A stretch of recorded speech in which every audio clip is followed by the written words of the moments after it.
lot of people coming and going, a lot of issues, a lot of debates, a lot of meetings, a lot of things, especially in a place like Shelton. And you know, John Cook, who grew up here, came to work here, has lived through most of it. He's witnessed incredible amount of changes that have occurred in this city over the last 40, 50 years. I bet he remembers the days when B.F. Goodrich was in full steam, and some people may not realize this, but every day of the week there were about 4,000 people that came to work in downtown Shelton. There were 3 shifts. Downtown was hustling and bustling with restaurants, bars, hardware stores, bakeries, diners, you name it, we had it all. And it's changed. And back then, nobody complained about parking either.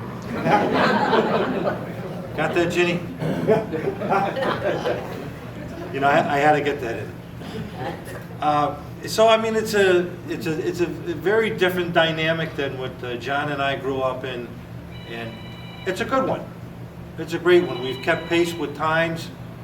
You know, I think about some of the issues with builders over the years and complaining about John's stance on the environment, but you know, I think that if you look back, that he was pretty much spot on, and that our boards and commissions have done a pretty good job of changing the city and growing the city to what it is now, and being able to make things work in a place where there were a lot of farms.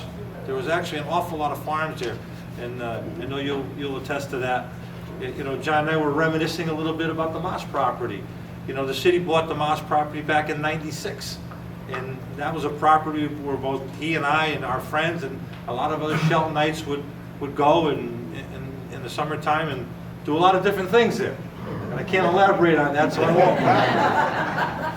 But it did run the gamut, and it was a lot of fun. It was good. And you know, John, I just want to thank you for your service to the city. You know, it's not often today that people will go and stay with one employer for their entire career, but you, like a lot of others in our generation, have done that. And you know, the city benefits, people benefit when you have that history and that knowledge that is consistent and important for good decision making. So, you know, you've provided that for the city, and you know, you're about to be proclaimed now. Do I get the key to the city? Well, I don't know, the key. You know, Dean Carter thinks that he should get the key to the city. And then, hey, Brad Brown shows up today. I'm surprised. He has the key to the city hall, right? You know, Brad, I'm surprised you're not sitting down on Dean's boat right now smoking a cigar. But in any event.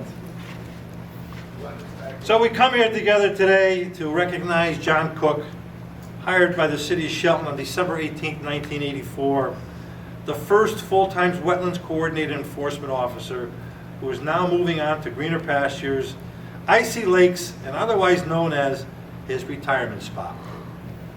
And whereas John has worked closely with the Inland Wetlands Commission by advising them and helping them make their decisions, in addition to his many duties, he has been a plan analyst, permit reviewer, issuer, and along with coordinating and enforcement, John has been an Encyclopedia Britannica expert and a historian for all Shelton land use matters for the past 4 decades.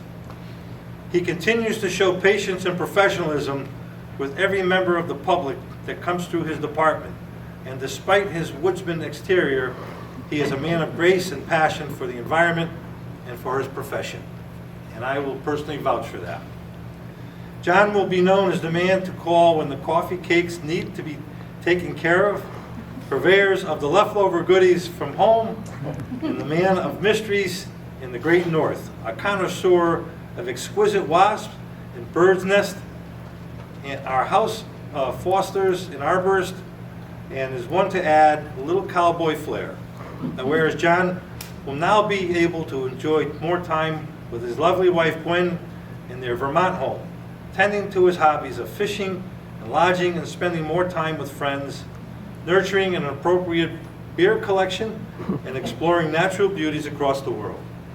Now therefore, I, Mark A. Loretti, Mayor of the City of Shelton, am proud to congratulate and thank John Cook for his 38 years of service to our city, and wish him good health, much happiness, a long retirement, full of adventure and exploration. I hereby proclaim that August 5th of the year 2022 shall be known as John Cook Day in the City of Shelton. John, congratulations.